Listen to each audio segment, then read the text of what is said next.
Hello, I'm Steve Carlson. I'm the Independence Party candidate for the U.S. Senate in 2014, and I'm asking you to come out and vote on August 12th, which is Independence Day in Minnesota.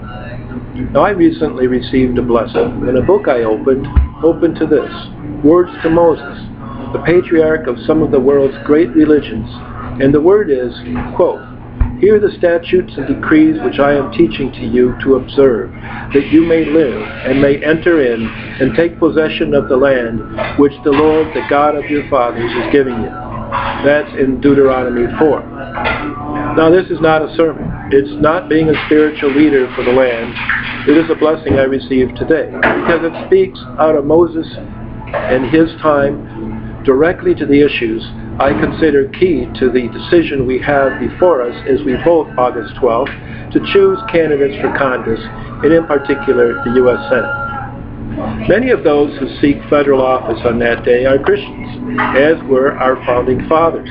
And this brief passage shows the wisdom of our faith.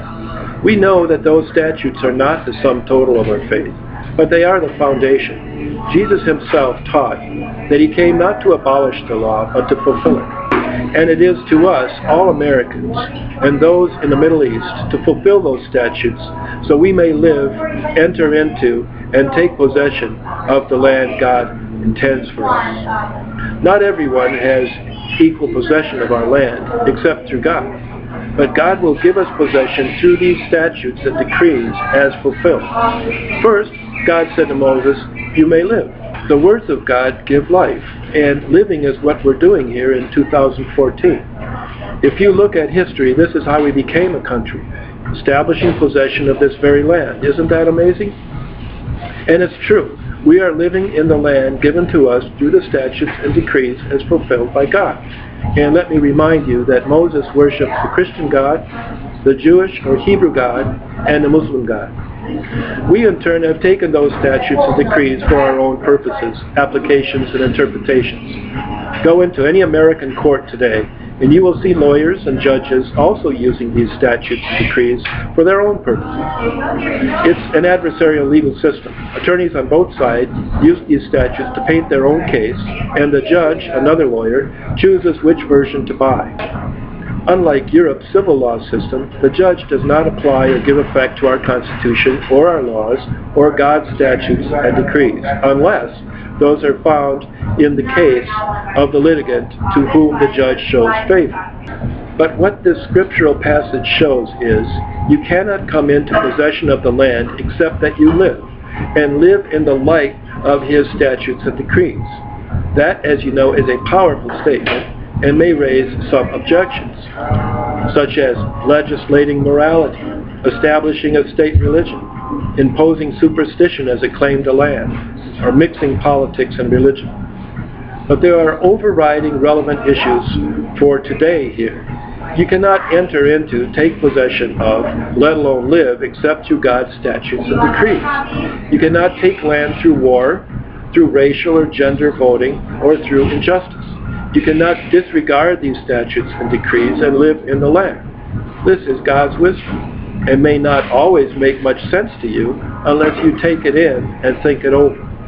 If we go to the Middle East, the leader of ISIS, a man, Abu Bakr Baghdadi, held by Obama for 4 years as a prisoner and released, has just openly said, quote, "God gave your Mujahideen brothers victory after long years of jihad and patience.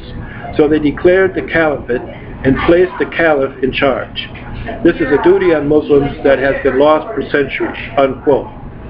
Meanwhile, Obama has found a way to blame George Bush for losing Iraq because he, or rather some Arab-speaking diplomat, recommended al-Maliki to lead an Iraqi government. And the diplomat has recently published his views on the very complex history of that war. Barack Obama wants to stop the hating. Yes, let's. But to do this, we must establish a regime of love.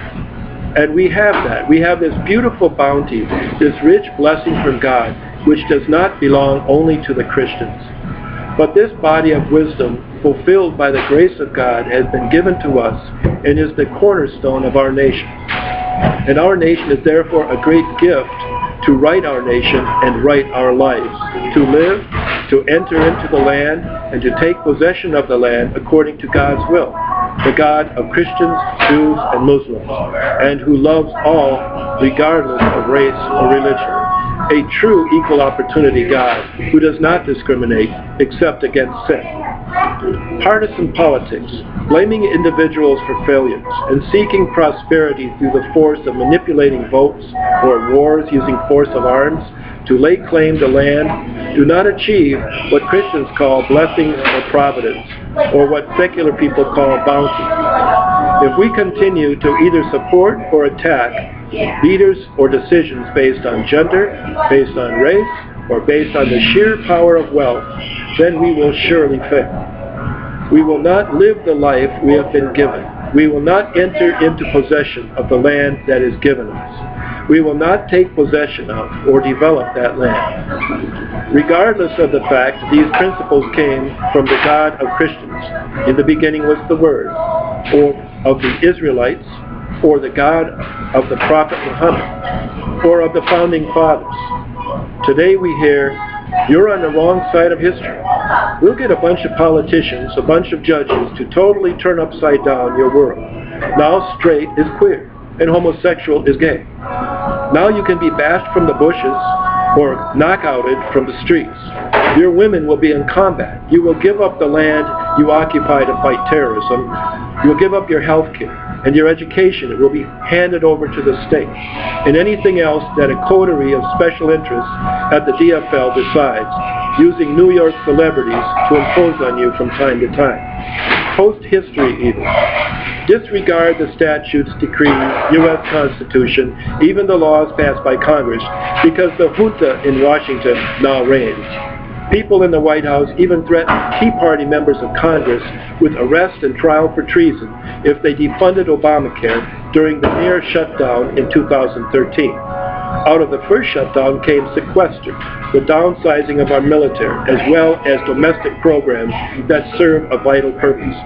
Congress has not been able to choose the right direction to lead the country.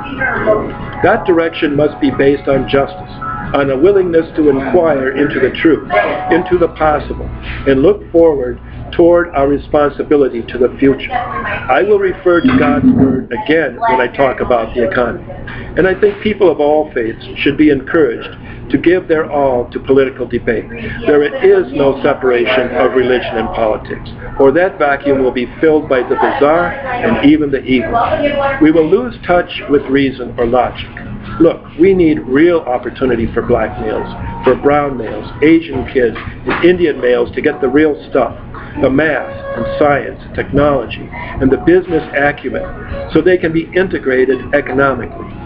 We need their families to have access to good jobs to contribute and build. And if women really want to follow science, and I think they will in medicine, for instance, nutrition, etc., then fine. But don't stop young males from getting pointed in the right direction and having the roadblocks taken out of the way. I also love sports and the arts, but that cannot be the cornerstone of education for students of all races. It must be real. And our schools are failing, and we are having more crime and breakdown of families, health problems, and general chaos, not to mention the elections. One thing that is a necessary part of the grace of God is compassion, love in our lives, and a willingness to deal with each other politically through truth, not money. I have already said that the radical middle is a necessary part of democracy, as well as a Republican form of government. And so the Independence Party is the perfect vehicle to give each issue its due in public discourse leading to election decisions, to protect the exercise of the constitutional rights of free political speech and freedom of association that our self-governance depends on. And that is the place we need to see compassion, truth, and love. I'm talking about love for your family, for the unborn, even for the poor as well as the rich, the sick, the aged, and hope for each child born to whatever race, creed, or class. And through real education, we will not only advance society in every way, but we will be able to talk to each other and past the racial, gender, and religious identities we have. These are not based on sin, but identities based on sin must not be allowed to pollute our politics, or it is being poisoned. There is no homosexual identity, just as there is no heterosexual identity. We'll not be selling sex, although a lot of it is sold. The flesh is being made the highest form of pleasure. But professional athletes whom I have worked with know this too shall pass, and that there is a deeper meaning in life, a spiritual core that is in you, and you must seek it out to be whole. And in that search, we will find a better way to a better America and be able to positively influence the world. One thing learned from this biblical wisdom is that we should live according to God's will to achieve happiness. We should enter land given to us justly, and we should act justly. We can't just fight over land and money while parting away our lives or hating. There is a common ground of seriousness and wisdom here that we cannot ignore.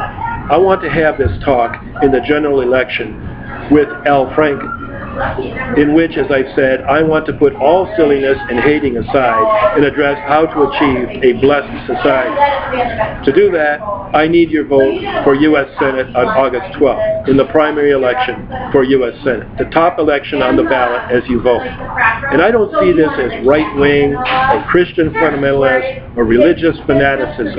I see it as wisdom, the wisdom on which this great land was founded, and wisdom we cast off at our great peril. It is time to restore the land. Vote Steve Carlson for U.S. Senate on August 12th. I'm Steve Carlson, and I approve this message.